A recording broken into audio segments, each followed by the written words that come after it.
As the population increases, the connectedness between the people starts to wither. They only stay about and care for their neighborhood alone.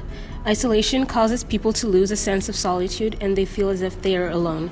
A way to alleviate the repetitive state our community has come to endure is by getting involved and being a part of preserving our environment.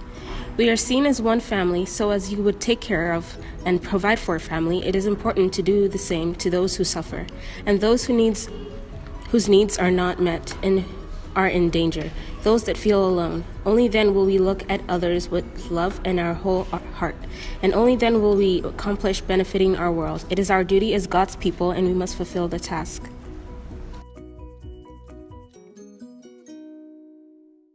The Pope emphasizes the misuse of power all over the world. With this misuse and gain of power, it often leads to a lack of wisdom and a lack of respect for others. The Pope emphasizes the diversity in nature, human culture, and ways to make economic results. Our culture is built from our past. It defines our relationship between the environment.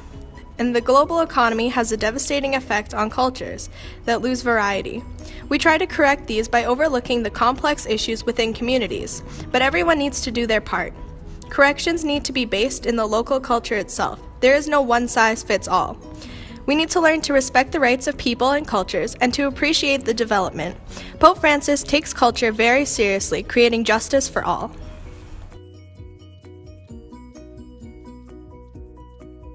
Here in Canada, our leaders have disrespected and ignored the rights of Indigenous peoples and their cultures. One main way in which they have done so is by instituting Indian residential schools. Indian residential schools are an example of cultural genocide in that children were removed from their homes forcibly and forced to go to school and taught beliefs that are contrary to their culture. In 2008, the Truth and Reconciliation Commission of Canada began educating all Canadians about this horrendous piece of our past. They have listened to the stories of all sorts of Aboriginal families who have been impacted by Indian residential schools. Social injustices such as cultural domination and economic domination have arisen as a result of the residential schools. This is why we need to honor the truth and reconcile with Indigenous peoples for the future, because the disappearance of a culture is as serious as the disappearance of a plant or animal species.